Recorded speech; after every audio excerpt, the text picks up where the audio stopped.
Badlands. Explain those Badlands. That's a hell of a name.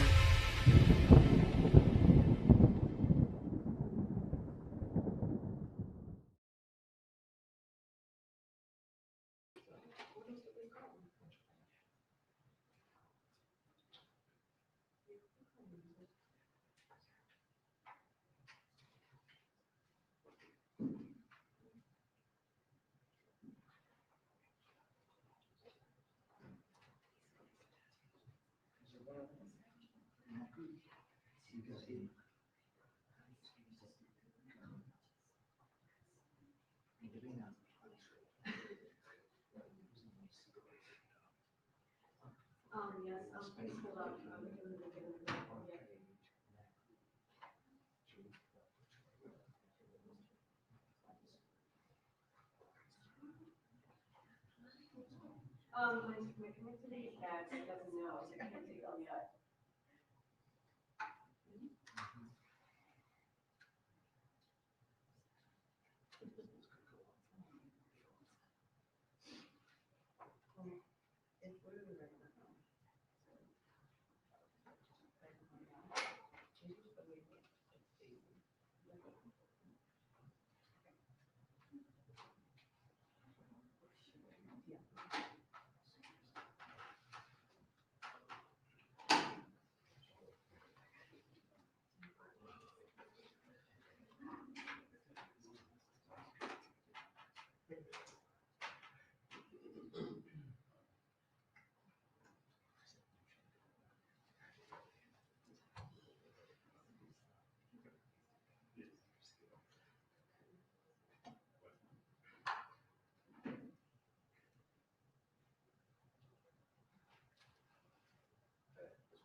Science proves that a healthy immune system is the body's first defense against the smallest of ailments to the most catastrophic.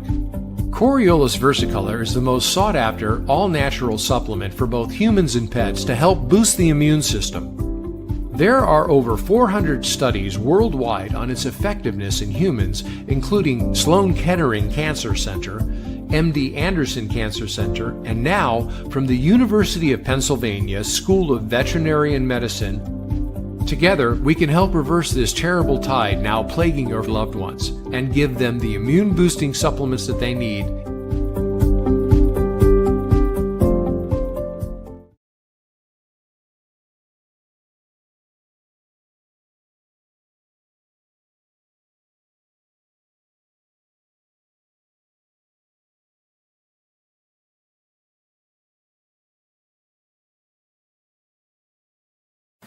Make self-care great again with All Good. Ready to flaunt gorgeous, healthy hair? Try our deep conditioning tallow hair mask and let your locks shine and then swoosh to your heart's content. All Good uses only clean, purposeful ingredients like 100% grass-fed tallow and organic pressed oils, all packed in glass containers, pure goodness inside and out.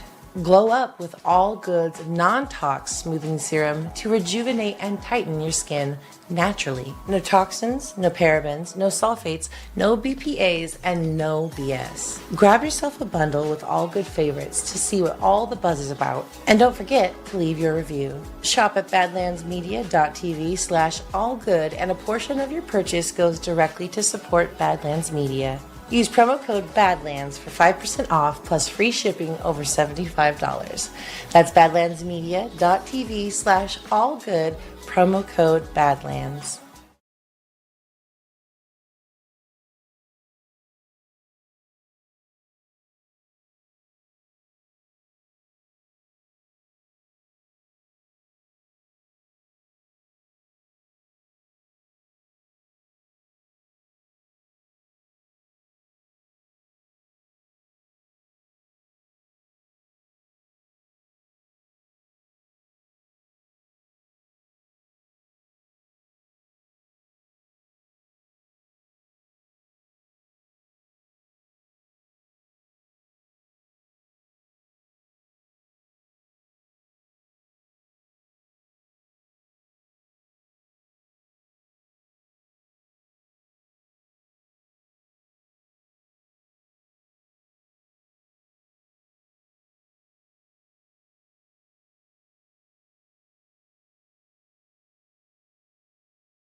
good to take.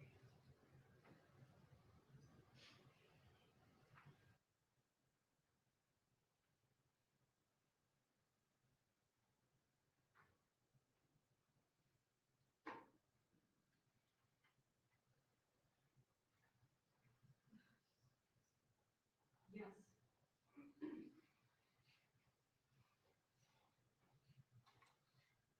Yes, Sean said good to take.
I'm excited to announce that we're having our biggest 3-in-1 sale ever with a limited edition product, a back in stock special, and a closeout deal you won't find anywhere else. So go to mypillow.com or call the number on your screen. Use your promo code to get our MyPillow bed sheets only $29.88. Any color, any style, any size, even kings, regular $119.98, only $29.88. Once they're gone for good. How about our My Towels? They're finally back in stock, but not for long. Get a 6-piece My Towel set, regular $69.98, now only $39.98. And for the first time and the only time ever, get our limited edition premium My Pillows. They're made with Giza cotton and designer gusset. Queen $17.98, Kings only $19.98. So go to mypillow.com or call the number on your screen. Use your promo code to get the best offers ever. Quantities are extremely limited, so order now.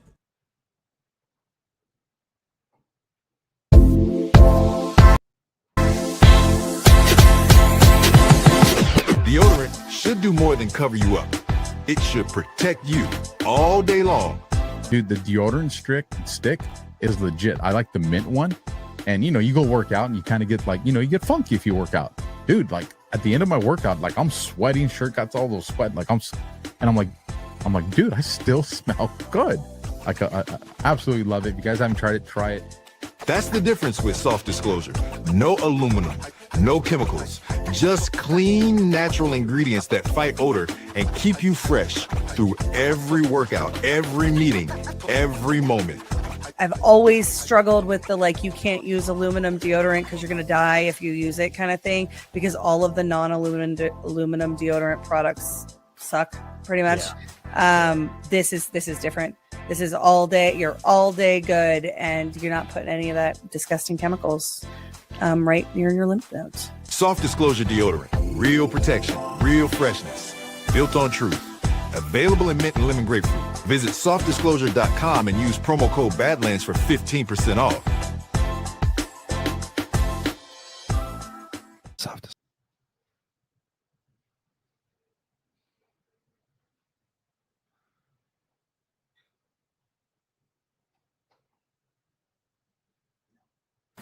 Make self-care great again with All Good. Ready to flaunt gorgeous healthy hair? Try our deep conditioning tallow hair mask and let your locks shine and then swoosh to your heart's content. All Good uses only clean, purposeful ingredients like 100% grass-fed tallow and organic pressed oils, all packed in glass containers, pure goodness inside and out.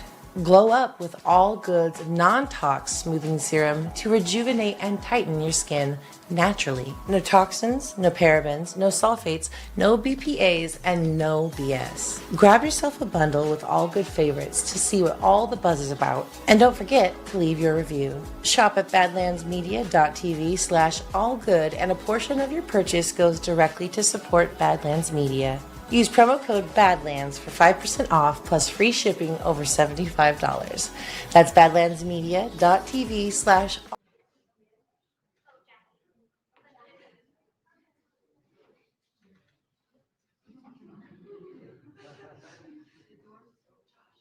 For 20 years, actually.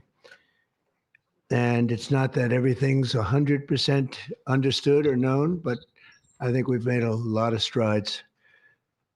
Wish it was done a long time ago. Today, we're delighted to be joined by America's top medical and public health professionals as we announce historic steps to confront the crisis of autism. Horrible, horrible crisis. I want to thank the man who brought this issue to the forefront of American politics along with me. And we actually met in my office.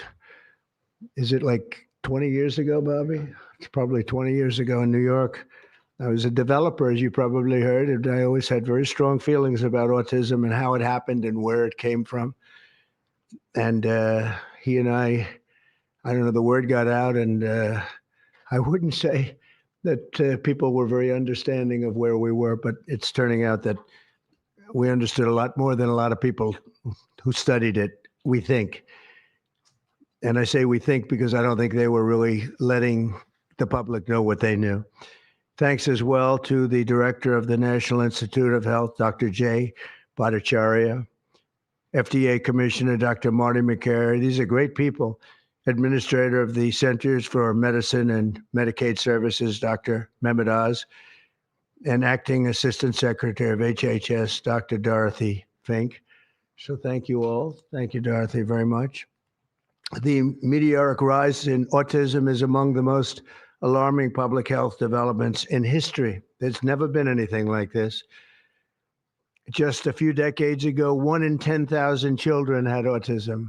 So that's not a long time. And I've always heard, they say a few, but I think it's a lot less time than that. It used to be 1 in 20,000, then 1 in 10,000. And I would say that's probably 18 years ago. And now it's 1 in 31, but in some areas it's much worse than that, if you can believe it, 1 in 31.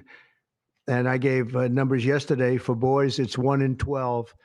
I was told that's in California where they have for some reason, a more severe problem. But whether it's 1 in 12 or 1 in 31, can you imagine? That's down from 1 in 20,000, then 1 in 10,000. And now we're at the level of 1 in 12 in some cases for boys, 1 in 31 overall. So since 2000, autism rates have surged by much more than 400%. Instead of attacking those who ask questions, everyone should be grateful for those who are trying to get the answers to this complex situation. And the first day all of these great doctors behind me were there, I told them, this is what we have to find out. Because when you go from 20,000 to 10,000, and then you go to 12, there's something artificial. They're taking something. And by the way, I think I can say that there are certain groups of people that don't take vaccines and don't take any pills that have no autism. Does that tell you something? That's currently, is that a correct statement, by the way? There are some studies that suggest that, with the Amish, for example. The Amish, yeah, virtually. I heard none. See, Bobby wants to be very careful with what he says, and he should, but I'm not so careful with what I say. But you have certain groups. The Amish, as an example, they have essentially no autism. First, effective immediately, the FDA will be notifying physicians that the use of well, let's see how we say that. Acetaminophen. Is that okay? which is basically commonly known as Tylenol, during pregnancy can be associated with a very increased risk of autism. So taking Tylenol is not good. All right, I'll say it. It's not good. For this reason, they are strongly recommending that women limit Tylenol use during pregnancy unless medically necessary. That's, for instance, in cases of extremely high fever, that you feel you can't tough it out, you can't do it. I guess there's that. It's a small number of cases, I think. But if you can't tough it out, if you can't do it,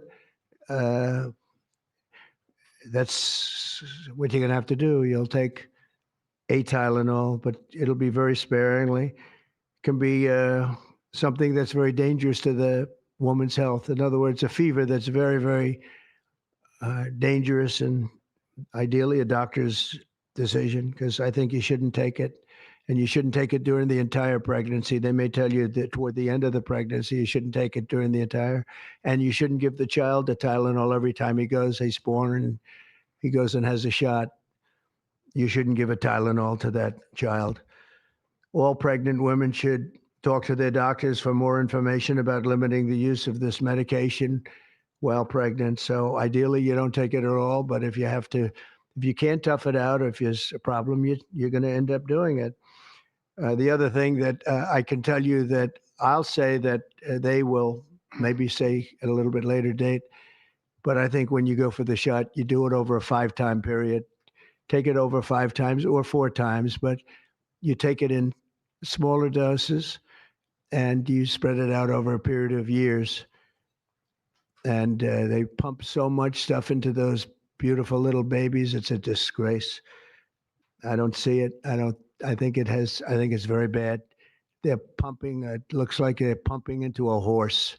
You have a little fragile child, and you get a vat of 80 different vaccines, I guess, 80 different blends, and they pump it in.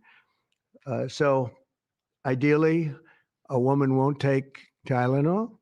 And on the vaccines, it would be good, instead of one visit where they pump the baby loaded up with stuff, you'll do it over a period of 4 times or 5 times. I've been so into this issue for so many years just because I couldn't understand how a thing like this could happen. And it's artificially induced. It's not like something that when you go from all of those, healthy babies to a point where I don't even know structurally if a country can afford it.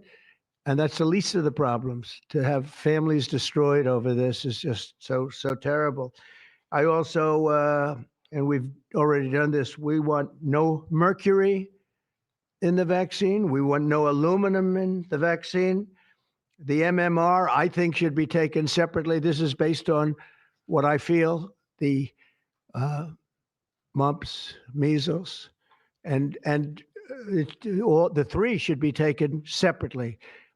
And it seems to be that when you mix them, there could be a problem. So there's no downside in taking them separately. In fact, they think it's better, so let it be separate.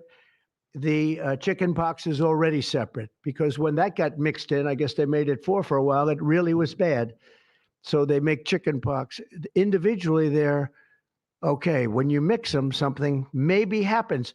So there's no downside in doing it. It's not like, if you do it, bad things. No, it's only good side. And it may not have that much of an impact, but it may have a big impact.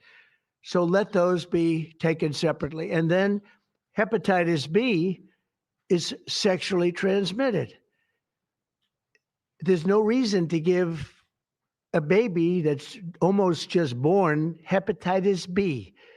So I would say wait till the baby is 12 years old and formed and take hepatitis B. And I think if you do those things, it's going to be a whole different, it's going to be a revolution in a positive sense in the country. The FDA will be updating the label of an existing drug to reflect potential benefits in reducing some autism symptoms. This gives hope to the many parents with autistic children that it may be possible to improve their lives. That's one of the things that I'm very, very happy about. I mean, this was mostly going to be on how not to have the child affected, but we've learned some pretty good things about certain elements of genius that can be given to a baby, and the baby can get better, and in some cases maybe substantially better. Not going to be easy, but be a lot easier if it didn't happen in the first place, as these great parents fully understand, right? They fully understand. I feel so terribly for. I have so many friends with autistic children. It's a tough situation. Finally, to help reach the ultimate goal of ending the autism fever, the NIH will be announcing 13 major grant awards from the Autism Data Science Initiatives. And to be honest with you, to me, that's the least important. It's not even a money thing at this point. There's so much money, but they have to do, and they have to move quickly. When the alternative is that nothing bad can happen, let's do it now. I was just saying to Bobby and the group, let's do it now. Nothing bad can happen. It can only good happen. But with Tylenol, don't take it. Don't take it. And if you can't live, if your fever is so bad, you have to take one, because there's no alternative to that. Sadly, first question, what can you take instead? It's actually, there's not an alternative to that. And as you know, other of the medicines are absolutely proven bad. I mean, they've been proven bad with the aspirins and the Advils and others, right? And they've been proven bad. So I'd like to ask Bobby to get up to the podium and say a few words, and then Dr. Bhattacharya and Dr. McCary, Dr. Oz, Dr. Fink, followed by two incredible mothers that have experienced firsthand what this country is going through, what parts of the world are going through. And I will say there are parts of the world that don't take Tylenol. I mean, there's a rumor, and I don't know if it's so or not, that Cuba, they don't have Tylenol because they don't have the money for Tylenol, and they have virtually no autism, okay? Tell me about that one. And there are other parts of the world where they don't have Tylenol, where they don't have autism. That tells you a lot. And I want to say it right now. And, you know, the way I look at it, don't take it. Don't take it. There's no downside in not taking it. So I'd like to ask Bobby to come up and say a few words. I hope I didn't ruin his day, but that's the way I feel. I've been very strong on the subject for a long time. You know, life is common sense too. And there's a lot of common sense in this. And I wish things like this were brought up. And this group has worked so hard on it. But I'd like to be a little bit more, a little speedier in the process of a recommendation, because there's no harm in going quicker. There's absolutely no harm. At worst, there's no harm. Thank you very much, Bobby, please. Thank you, Mr. President. To meet the President's challenge, I ordered HHS to launch an unprecedented all-agency effort to identify all causes of autism, including toxic and pharmaceutical exposures. At President Trump's urging, NIH, FDA, CDC, and CMS are turning over every stone to identify the etiology of the autism epidemic and how patients and parents can prevent and reverse this alarming trend. We have broken down the traditional silos that have long separated these agencies, and we have fast-tracked research and guidance. Historically, NIH has focused almost solely on politically safe and entirely fruitless research about the genetic drivers of autism. And that would be like studying the genetic drivers of lung cancer without looking at cigarettes. And that's what NIH has been doing for 20 years. As a result, we don't have an answer to this critical question, despite the cataclysmic impact of the epidemic on our nation's children. We are now replacing the institutional culture of politicized science and corruption with evidence-based medicine. NIH research teams are currently testing multiple hypotheses with no area off limits. We promise transparency as we uncover the potential causes and treatments, and we will notify the public regularly of our progress. Today, we are announcing two important findings from our autism work that are vital for parents to know as they make these decisions. First, HHS will act on acetaminophen. The FDA is responding to clinical and laboratory studies that suggest a potential association between acetaminophen used during pregnancy and adverse neurodevelopmental outcomes, including later diagnosis for ADHD and autism. Scientists have proposed biological mechanisms linking prenatal acetaminophen exposure to altered brain development. We have also evaluated the contrary studies that show no association. Today, the FDA will issue a physician's notice about the risk of acetaminophen during pregnancy and begin the process to initiate a safety label change. HHS will launch a nationwide public service campaign to inform families and protect public health. FDA also recognized that acetaminophen is often the only tool for fevers and pain in pregnancy, as other alternatives have well-documented adverse effects. HHS wants, therefore, to encourage clinicians to exercise their best judgment in the use of acetaminophen for fevers and pain in pregnancy by prescribing the lowest effective dose for the shortest necessary duration and only when treatment is required. Furthermore, thanks to the politicization of science, the safety of acetaminophen against the risk of neurodevelopmental disorders in young children has never been validated. Prudent medicine, therefore, suggests caution in acetaminophen use by young children, especially since strong evidence also has associated it with liver toxicity. Some studies have also found the use of acetaminophen in children can potentially prolong viral illnesses.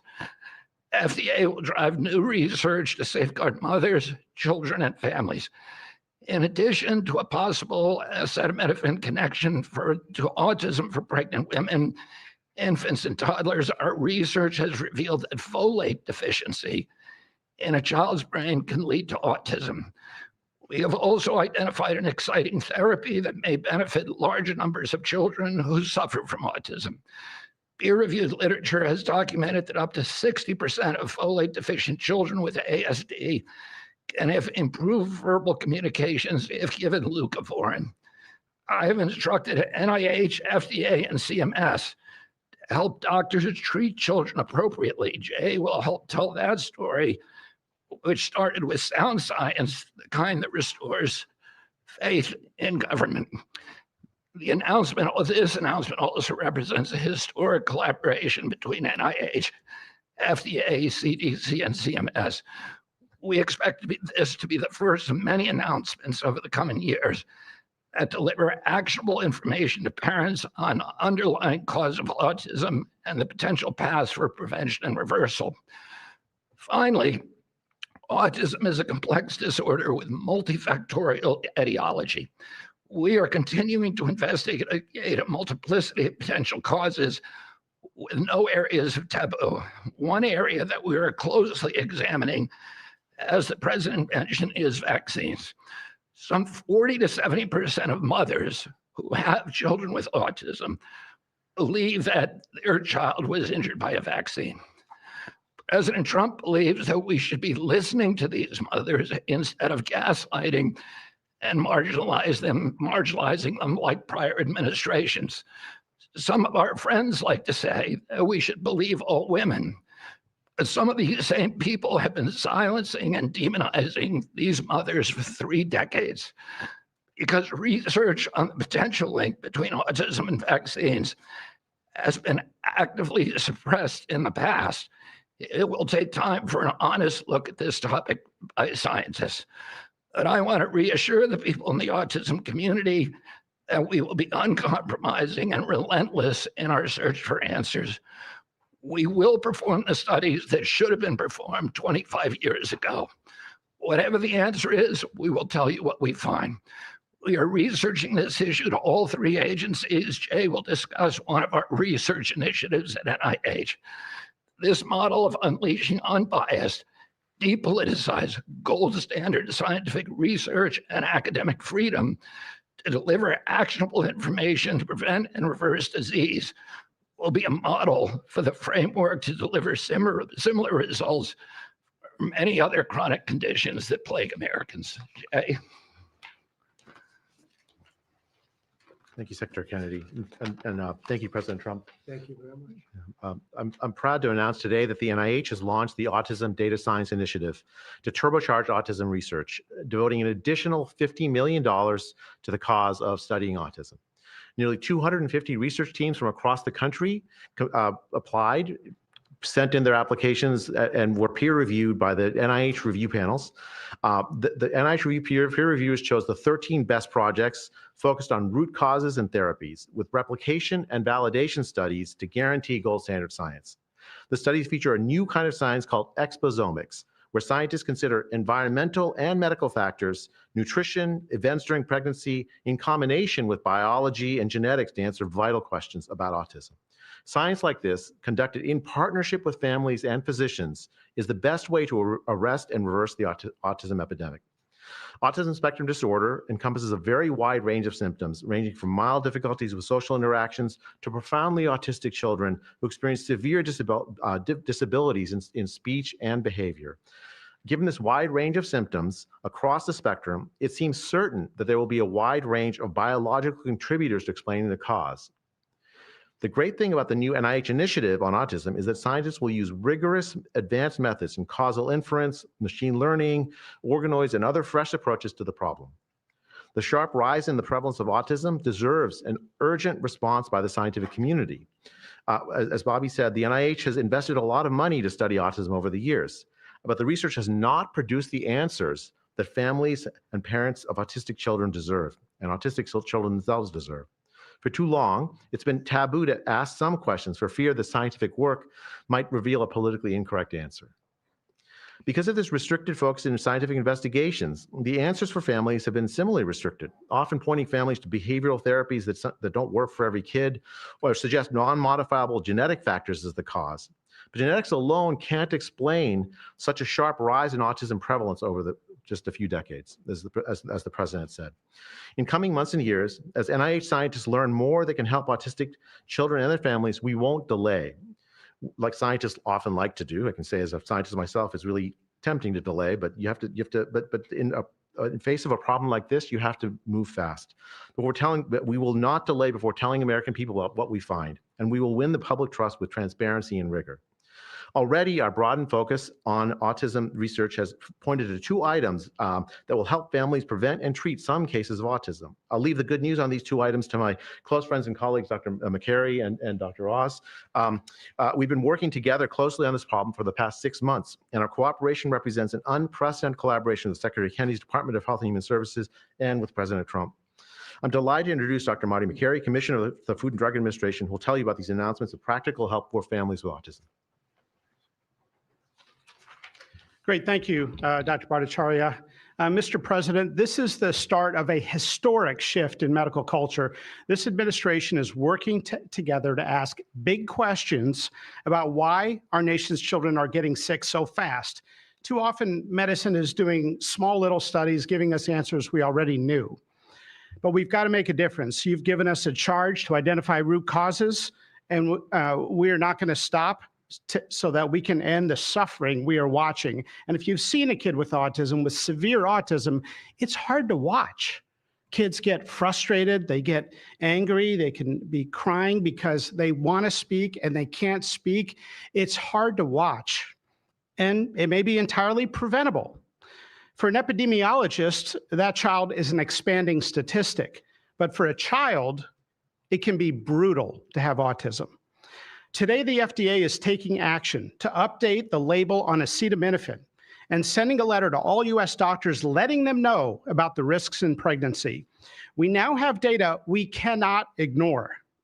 There's a very large study, the Boston Birth Cohort, with researchers that have, from Johns Hopkins, my former institution, and Boston University, found quote unquote consistent associations between acetaminophen in pregnancy and autism. And the Nurses' Health Study with researchers from Yale, Columbia, and Harvard looking at 9,000 kids found that acetaminophen use in pregnancy was associated with neurodevelopmental disorders. And 4 weeks ago, a Mount Sinai Harvard study reviewed all the existing literature and found the overwhelming body of evidence points to an association. Sure, you'll be able to find a study to the contrary. That's how science works. But to quote the dean of the Harvard School of Public Health, there is a causal relationship between prenatal acetaminophen use and neurodevelopmental disorders of ADHD and autism spectrum disorder. We cannot wait any longer. And honestly, there's been this perfunctory, reactionary, mindless practice in medicine. I learned it in medical school and residency. Just treat all fevers, low-grade fevers, treat them with acetaminophen. Why? What are we doing? A study out of Hopkins actually showed that treating a fever can prolong the duration of illness in a young kid. Maybe that's because a fever is a body's natural way of ridding an infection. When my wife was pregnant and delivered our son a few months ago, they pushed her to take acetaminophen for a low-grade fever. She said no, and then they looked to me and I said, absolutely no. I'm also here to announce good news. Today, the FDA is filing a Federal Register notice to change the label on an exciting treatment called prescription leucovorin so that it can be available to children with autism. You know, autism may also be due to an autoimmune reaction to a folate receptor on the brain, not allowing that important vitamin to get into the brain cells. It's a fairly established, mature pathway. Again, we have a duty to let doctors and the public know we are going to change the label to make it available. Hundreds of thousands of kids, in my opinion, will benefit. One study found that with kids with autism and chronic folate deficiency, 2/3 of kids with autism symptoms had improvement, and some marked improvement. Mr. President, you told us to do what's medically right, to go bold, and not worry about the corporations and the lobbyists. So that's what we're here doing today. Thank you, Mr. President. Good, thank you. Thanks, Marty. I think you all appreciate the passion in the president's voice. We've been hearing that since the inauguration. In fact, even before the inauguration, the president was upset about what he spoke to today. And so together with Secretary Kennedy, who's made it his life's work to address some of these challenges with autism, they challenged us. In fact, they were harsher than that. They wanted no silos to break down what the NIH would do, what the FDA would do, what CMS would do. They insisted that the physician leaders bust through the clutter because their agencies had the power. If we didn't do what every other prior administration had done, which is to let people function within their siloed environments. Because of that, in historic fashion and a very accelerated manner, we have a response today to the autism crisis. It is the first of several chapters, but this is breaking news. You've heard some of it. The response to the autism crisis is going to continue to come to you under Secretary Kennedy's leadership, and the president wouldn't have it any other way, as you've heard. The FDA, based on NIH research, is approving prescription leucovorin for treatment of autistic children. Now, if you're following the script, there should be two questions that you have, two questions that should come to your mind. The first is, how will patients and parents get access to the treatment? I'll tell you how. Over half of American children are covered by Medicaid and CHIP, government health insurance, over half. And therefore, because they're covered in Medicaid and CHIP, upon this label change by Marty, state Medicaid programs in partnership with CMS will cover prescription leucovorin around the country. It's yours, but you have to go to a doctor to get a prescription because they know your child, they know you, and they know the medication. States will also have tools to monitor its use and ensure appropriate utilization. That's important for a bunch of reasons because we want the right kids getting the right prescription medications. We believe private insurance companies will rapidly follow our lead if they have not already done so. And again, to make sure that this is safe and effective treatment, you need a physician to prescribe the medication because it's on prescription. Second big question.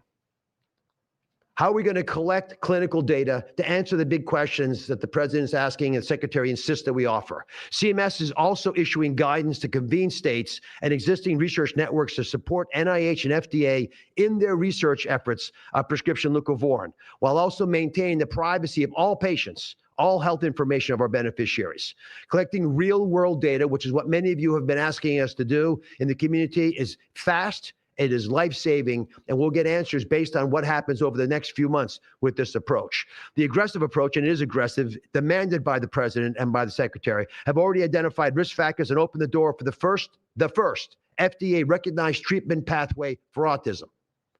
It is the first of its kind, and it wouldn't have happened without the leadership of the president and the secretary. The fivefold increased prevalence of autism over the past 25 years demands a rapid response. The average clinician, researcher, we spoke to many, thought it would take 5 years to get this data. Parents are unwilling to wait 5 years. The president is unwilling to wait 5 years for these results. So the president and the secretary are acting today with this tri-agency move. The administration's bold actions investing in groundbreaking research follow the science, they restore trust, which has been lacking, and they will change the trajectory for millions of American families. Mr. President, God bless you for being brave. So let me introduce Dr. Fink, who's acting administrator, and after Dr. Fink, we've got some wonderful women, Jackie and Amanda. I know it's going to be tough, but if you can make some comments about this historic day, God bless you. Thank you, Mr. President, for this opportunity to speak with all of you today. As a pediatrician and mom, I'm here today to talk about what this announcement means for the millions of moms and dads who are faced with the choice of whether to take acetaminophen during pregnancy. It's hard to hear information that challenges the status quo. We are sharing this information not to confuse, but to empower parents to make the best choices when taking medications during pregnancy. We are all concerned about the rising rates of neurodevelopmental disorders, including autism. President Trump and Secretary Kennedy are dedicated to radical transparency so that patients have the best, most up-to-date information. We are also sharing this information with our nation's doctors. And we encourage you, as always, to consult with your doctor to make the best decision for you. All too often, it's easy to think that medicines we buy without a prescription pose little to no risk for the mom or the baby. As you heard today, pregnant women who need high fever or pain reduction during pregnancy should take the lowest effective dose of acetaminophen for the shortest possible duration. Most women will not meet these indications during their pregnancies. I am encouraged by these developments today because it is another example of our commitment to the American people to leave no stone unturned in improving the health of our nation's children. Next, I'm going to turn it over to some incredible mothers who are going to share more about their stories, and we're so grateful to have you here today.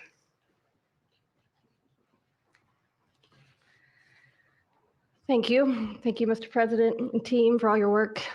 This is an historic day, and I'm thankful to be here. I have a son who's 5, who is profoundly autistic, and you've probably heard if you've met one autistic child, you've met one autistic child. It's a spectrum, which I don't think the spectrum is helpful, but that's another conversation. He is an amazing little boy, a blessing from God. He's marvelous. He can count to 1,000. He knows all of his letters and the sounds they make and a word for each one. But he also has a lot of obstacles. He is nonverbal.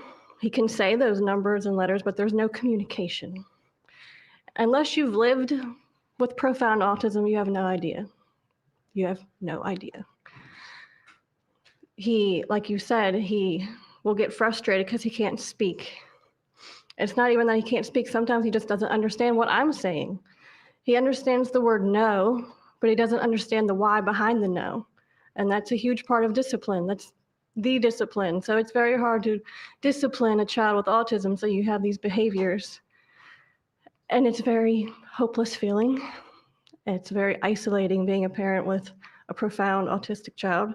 Even just taking them over to your friend's house is something we just don't do because, again, they're going to be met with no, no, no, and no understanding of why. And then there's a meltdown. And then you're in a situation where you're just helpless and you're just trying to protect your kid. So it's just better not to do it. You learn your limits, and it's been really hard. This is amazing that we're here today. And no one has been able to point to anything to say this is what caused it. and you can't point to that and say it didn't cause it. I have no idea. I'm completely open, not blaming anything, but I'm open to the discussion and the fact that there's work being done to find answers. I'm very grateful. I was already excited to vote for Mr. Trump anyway, as president. But when we got word of RFK doing his work, I was ecstatic. I could not wait for this work to be done, that somebody would try to find us some answers. I'm just very grateful. I pray for my son every day and hope that he can get the help that he needs. And just thank you. Thank you. Thank you very much. Thank you, Bonnie. You take care of yourself. Thank you.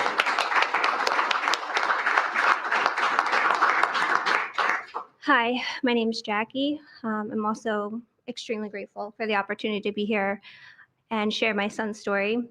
My son is Eddie. He's 11. He's on the opposite end of the spectrum from what Amanda just explained. He's considered high functioning. He was not always high functioning. He was nonverbal till the age 4. We've had quite a hard time to get to the place where we are today. I am just so grateful to President Trump and the entire administration for finally listening to moms who have been crying out for help, for answers for years.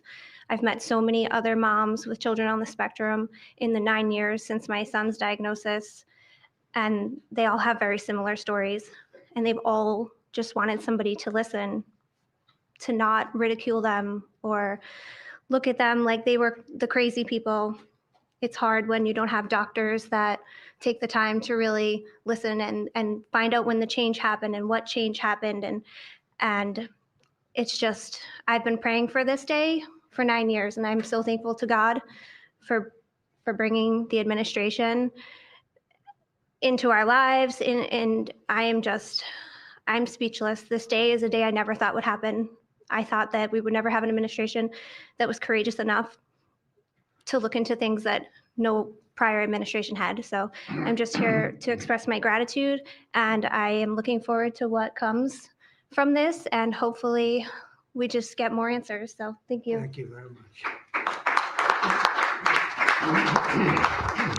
So I just want to say acetaminophen is basically Tylenol, essentially, because I noticed that term is used throughout this conference. So it's essentially Tylenol.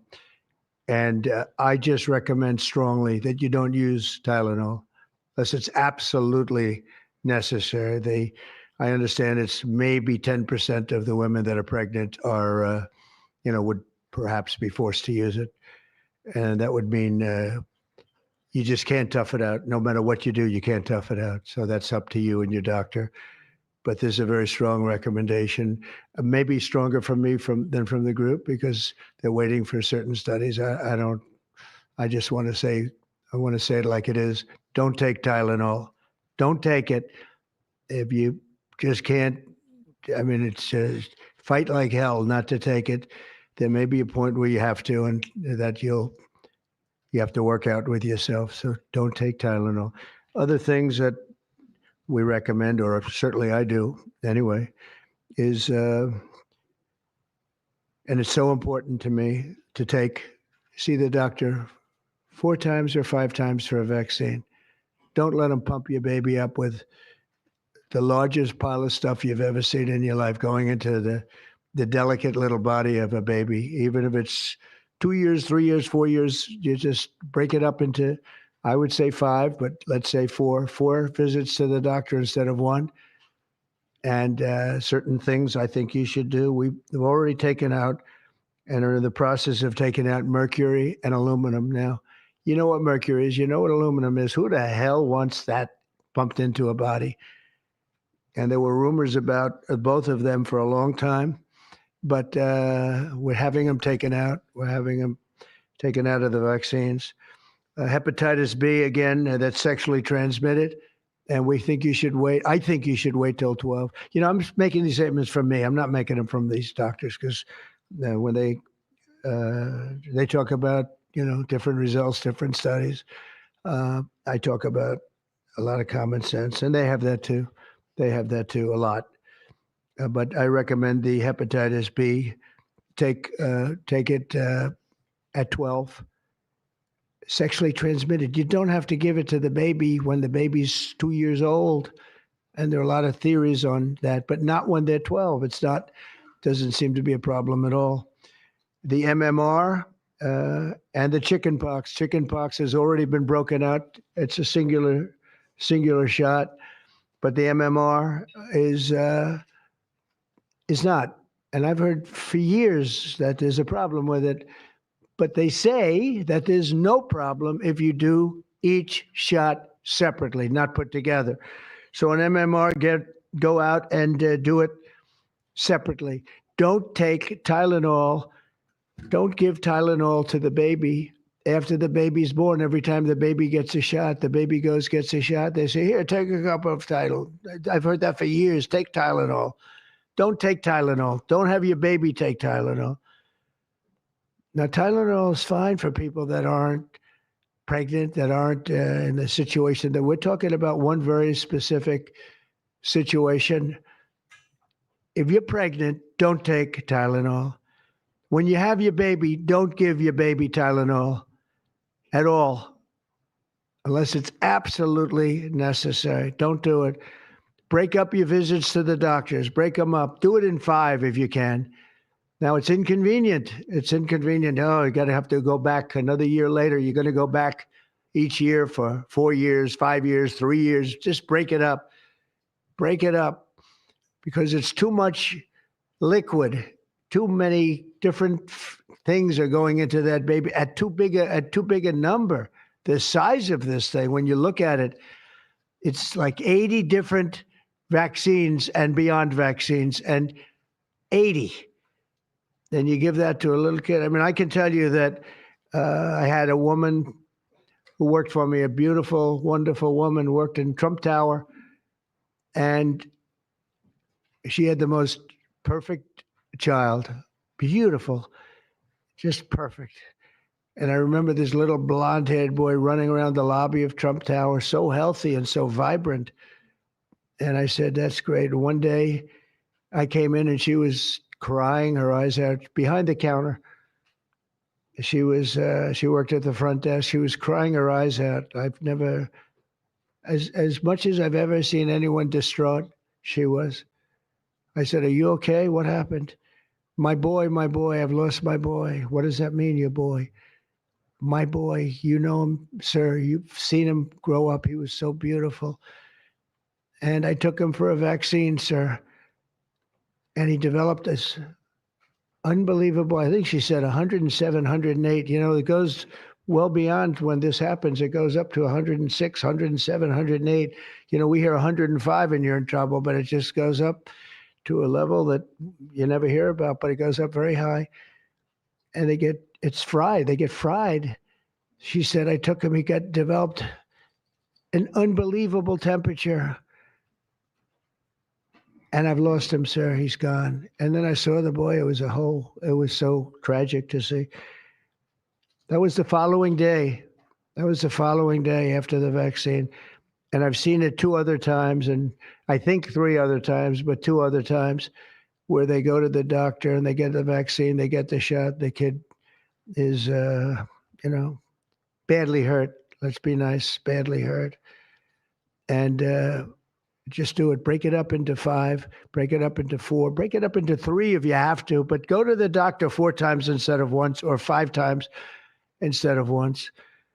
And for some reason, they insist that you put it all into the body, and maybe that's the drug companies that make more money that way. Maybe it's the doctors because they don't want to be, doing this so much. Maybe it's the doctors. They get maybe more money. Who the hell knows what it is? Don't do it. Get them broken into 4 or 5 visits. Do it 4 or 5. That means you have 20%, 25% what you're putting into the baby's body. It can only help. And the other things I told you about, just the word tough it out. It's easy for me to say tough it out, but sometimes in life, with a lot of other things, you have to tough it out also. Don't take Tylenol. Don't give Tylenol to the baby. When the baby's born, they throw it at you. Here, give them a couple of Tylenol. They give them a shot. They give them a vaccine. And every time they give them a vaccine, they're throwing Tylenol. And some of these babies, they're long born, and all of a sudden they're gone. And it doesn't hurt not to do it. It doesn't hurt. There's no downside. There's no downside at all. And break up MMR, break it up. It's practically a known fact that if you break it up, you're not going to have a problem. But for years, we've been hearing how bad MMR is as a combination. And I'm very happy that you broke out chickenpox, because that was really a problem. And there are other things. It's interesting because there are other things, we were talking about it, other different drugs, pills that you take that we know are so bad and they don't take them anymore. But for some reason with this, they keep taking it. Don't take Tylenol. There's no downside. Don't take it. You'll be uncomfortable. It won't be as easy, maybe, but don't take it. If you're pregnant, don't take Tylenol. And don't give it to the baby after the baby is born. And you know, we have more than 3 years left. And I told Bobby and the doctors behind me, and they are so committed to this, I told them that this is the number one thing I want to do from you. And you know, we have something else called Favored Nations, where I'm going to be reducing drug prices by 1,000%, by 900, 600, 500, 1,200. We're going to be reducing drug prices at levels never seen. It's called Favored Nations. We're going to be paying what right now, we're like the garbage can for the rest of the world, and we have been for forever. We pay much higher for drugs than the rest of the world. We subsidize the rest of the world. We're not doing that anymore. And that's a big thing. That's a big thing. That's bigger than anything. I told the story the other night that I was so proud in my first term that for the final year, drug prices went down 0.25%. And I was so proud. I said, why? I'm the first one to do it. I think it was 28 years, they said, where drug prices went down from the beginning of the term to the end. And I was so proud. I called a news conference. I said, you know, drug prices have gone down. First time it's happened in 28 years. You know what it was? 0.25%. I was so proud. Now we're going to have them go down from $100 a pill to $9 a pill, from $1,300 for a shot of like an Ozempic or the fat, I call it the fat pill or the fat drug. Sometimes it works, I guess, for people. The ones I've seen, it hasn't worked so well. I got a lot of friends that have fat. They said, yeah, I lost some weight. I said, you don't look it to me.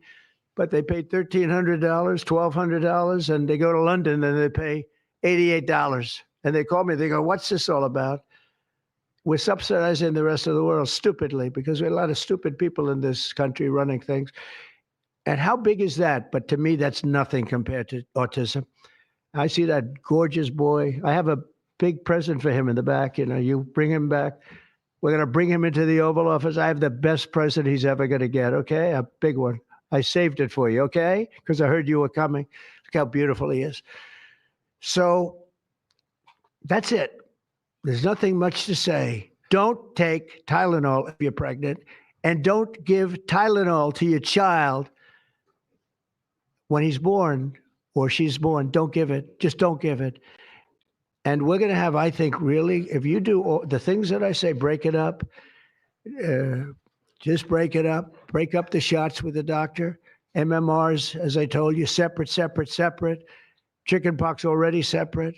You do these things. I'm telling you, I want to, when I leave office, I don't want to have, it's going to be the kind of number that we're hearing where it's 1 in 32 or 1 in 10, because I've heard 1 in 10 also. And in California, it's really bad. I want it to be, let's get it back to maybe 1 in 10,000 or 1 in 20,000 or maybe none in 20,000. And the only way you're going to do that, because this is artificially induced. This is induced by something. You don't go from 1 in 20,000 to 1 in 10,000, then to 1 in 10. That means you're taking something and something's wrong. And I feel very certain, and I know I'll be criticized. Someday they'll look back and they'll say, well, it wasn't, but I think it will. I think we're going to have a tremendous, this is the most important thing. There's nothing more important than me. We cured inflation that Biden gave us. He gave us so much inflation, the biggest ever in history. We got inflation done. We brought prices down. We gave you the largest tax cuts, all that stuff. It doesn't mean a thing compared to what we're doing today. This means everything. So we're going to save a lot of children from a tough life, really tough life. We're going to save a lot of parents from a tough life. Okay, how about a few questions? Let's just make it on this subject. This is so beyond as a subject that I'd rather not talk about, some nonsense on the economy. And I will say this, the economy is unbelievable. The stock market just hit another record high and all that stuff. This means more to me. Yeah, please. Mr. President, I have one on your announcement, one on vaccines that's also related. Yes. Why do you think we haven't heard more previously about the tie to autism and acetaminophen? Nobody knows. I don't know. Not only that, when you say it, you get attacked. I was saying something similar, not as strongly, because now facts are on our side. But I was saying it with Bobby 20 years ago, and I was attacked. I said, whoa, what was that all about? I had no idea. You get attacked. I don't know. The medical community, the drug companies, doctors. I don't know what it is. All I want to do, I don't care. I don't care about being attacked. It doesn't matter to me. I believe that the numbers at the end of our term or shortly thereafter could be really phenomenal. I want it to go up just like it came down to this horrible level. 1 in 10, 1 in 12. I was told 1 in 10. I was told 1 in 12. Today I heard 1 in 31 if you add the girls and the boys together. It's crazy. And it was 1 in 10,000 and 1 in 20,000. It's not even sustainable for a country. You want to know the truth. And there are other places that don't have it. And they have things in common. And that's called medical research. Yeah, please. Mr. President, I'm curious as you look at the trend lines, how much of this is the causation of acetaminophen and how much is sort of better diagnosis, doctors, researchers having a better understanding of what is on the autism spectrum? Sure, go ahead. That's one of the canards that has been promoted by the industry for many years, that it's changed diagnostic criteria, better recognition. But there's been study after study done of that completely debunks that. One of them by the Mind Institute at UC Davis, University of California. But also it's just common sense, because you're only seeing this in people who are under 50 years of age. If it were better recognition or diagnosis, you'd see it in 70-year-old men. I've never seen this happening in people my age. I've never seen a case of full-blown autism, and that means profound autism. I want to be very careful. Head banging, stimming, toe walking, nonverbal, non-toilet trained. I've never in my life seen a 70-year-old man who looks like that. You're only seeing it in the kids. It's an epidemic. Thank you, Mr. President. I was hoping that you could clear up confusion for moms and dads across America, many of whom voted for you. There's a statement that was put out by the American College of Obstetricians and Gynecologists, and in their statement, they write, acetaminophen remains a safe, trusted option for pain relief during pregnancy. And that's at odds with what you said and with what many of the experts say. How do you clear up this confusion? That's the establishment. They're funded by lots of different groups. And you know what? Maybe they're right. I don't think they are, because I don't think the facts bear it out at all. They're fighting for something that, in my opinion, they shouldn't be fighting for. But here's the thing. There's no downside to doing, other than a mother will have to, as I say, tough it out a little bit. There's no downside to doing this. It's not like, oh, if you do this, you're going to die. There's no downside. There's no downside to going over a 4-year or a 5-year period or a 3-year period, or even if you space them out for 6 months, you space it out. There's no downside. And that's why I will say the gentleman behind me, they have very strong views and they feel that we're right, but they'll have more research done over the next 2 months. I said, well, 2 months is a long time. A lot of people could be saved, and there's no downside to doing it. Everything I said, there's no downside to doing it. It can only be good. And I think you're going to see very good results. That's establishment stuff. And we've been reading that about a lot of things for years.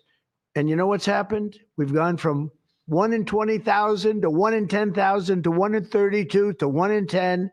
Think of it. 1 in 10 or 12 or 1 in 31. Think of it. 1 in 31 people, young kids, get autism.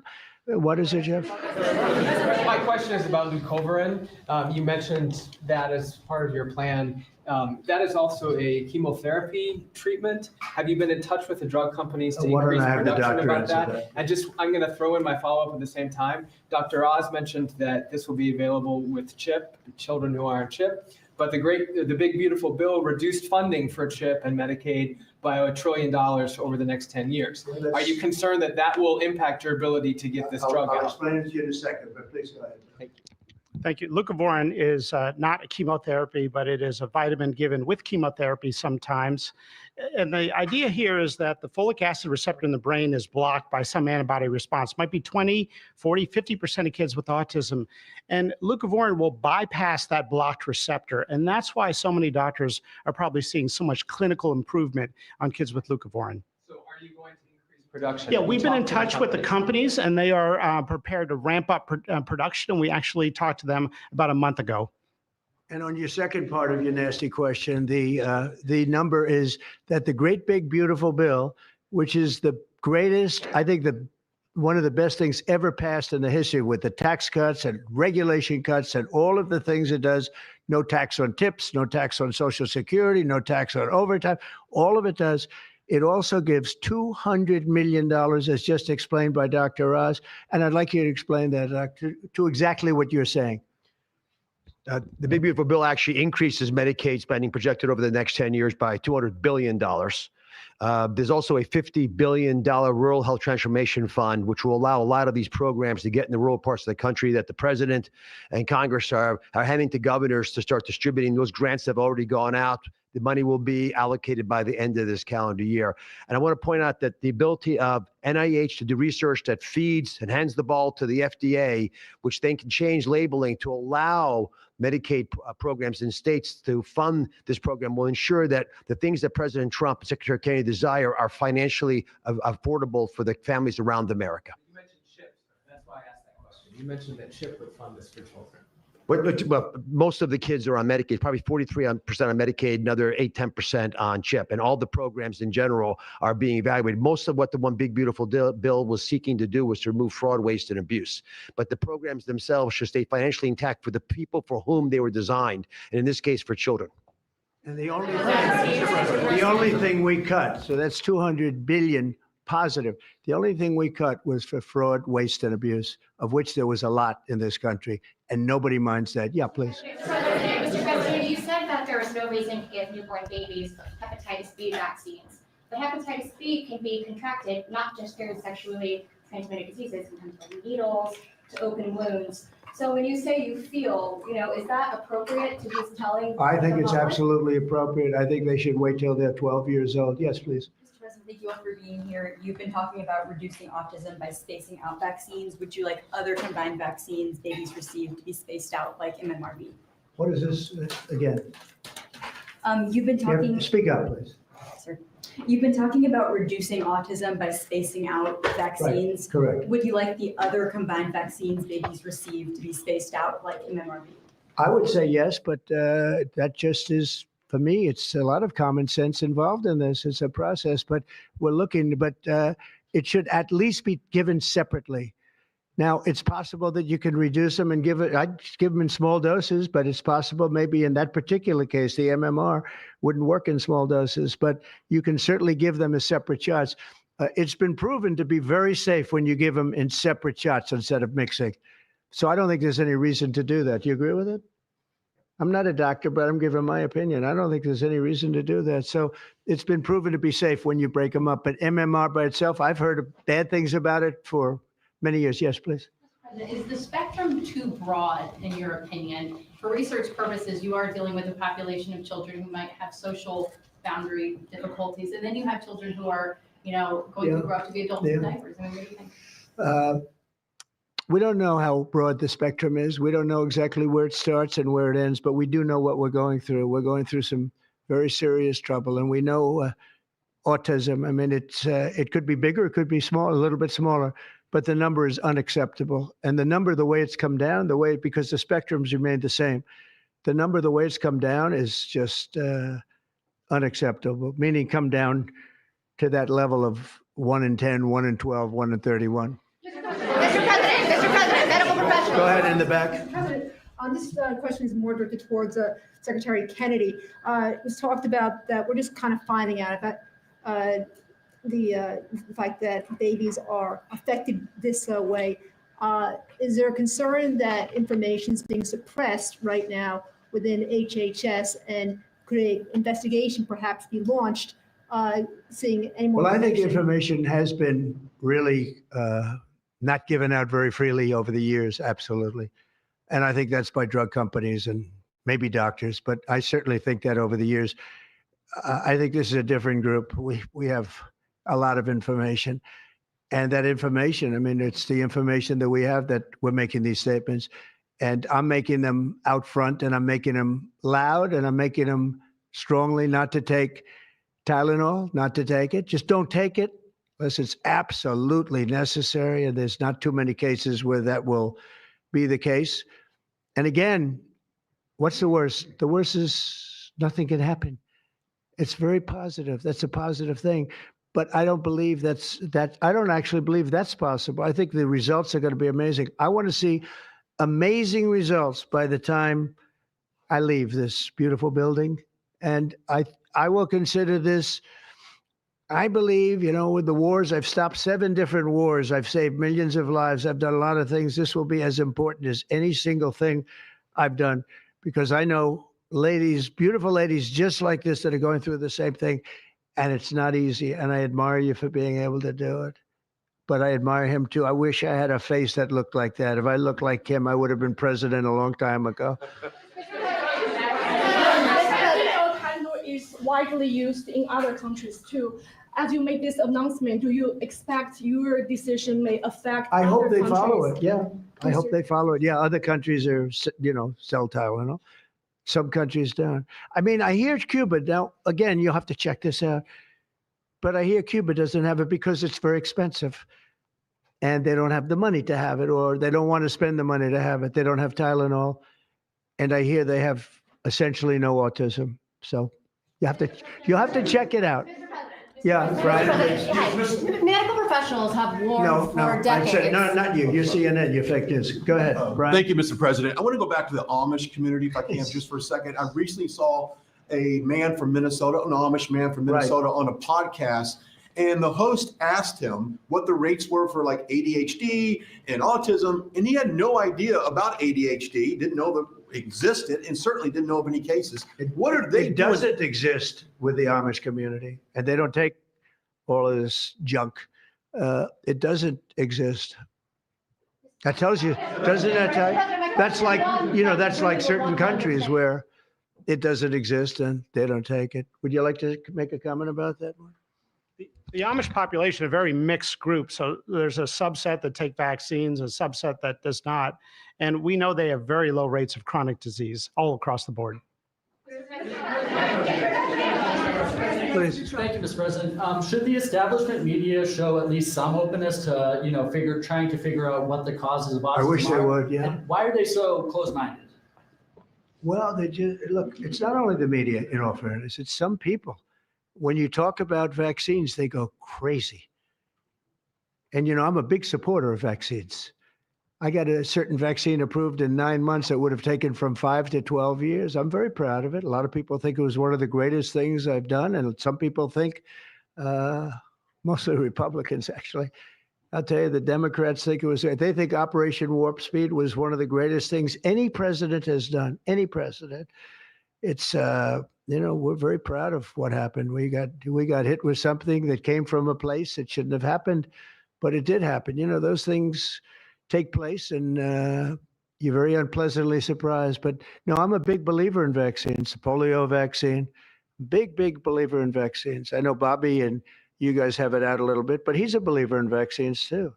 But I've seen how great vaccines can be, how incredible they can be. So I'm a believer. Yeah. Yeah, please. Your comments made about MMR and hepatitis B, and you Right. said those were your suggestions. But have you spoken with Secretary Kennedy about actually making those changes? I have, yeah, I have. I've spoken to all the doctors about it, and doctors that are not here right now. I've spoken to many doctors about everything we're talking about. And the Tylenol has started to be spoken of over the last period of time, but we've been doing the research. A lot of what they've been speaking about comes from right here, by research done by these people. And I just say it again, don't take Tylenol. Don't take it. And don't give it to your child after your child is born. And do all those other things, little things, just spread out your visits, et cetera, on the vaccine. And I want to thank everybody. This is a very important day. Thank you very much.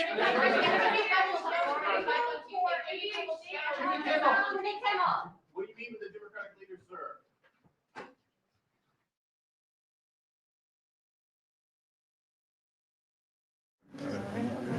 He's not going to answer my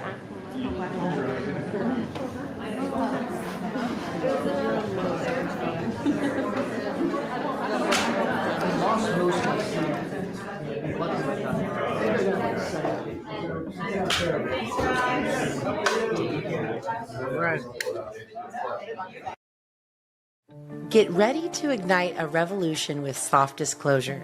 This isn't just a product drop, it's a full-on movement that's about to shake things up.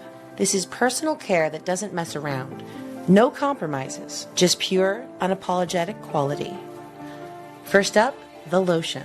Supercharged with aloe, goat milk, and our exclusive Badlands oil blend, this isn't your average drugstore goop. It's a barrier-restoring powerhouse. Choose unscented when you want clean and simple, or vanilla citrus when you want to smell like you actually give a damn. Then, the deodorant. Natural, aluminum-free, and straight-up badass. Built to last with 2 months of daily use, with scents like crisp mint or bold lemon grapefruit. No gimmicks, just protection that actually delivers. And finally, the tallow bar. And no, it's not deodorant. It's a vanilla coffee tallow stick. Primal fuel for skin that's been through hell. Rub it where you need serious moisture. Elbows, hands, knees, basically anywhere you're tired of feeling like sandpaper or just want baby soft skin. Every bottle, stick, and bar is handcrafted in Colorado by Badlanders who live and breathe truth. Partnering with Willow Wind Farm and Badlands Media, we are putting our money where our morals are. Soft disclosure, make truth your routine. Head over to softdisclosure.com and use code BADLANDS for $5 off and join the fight today.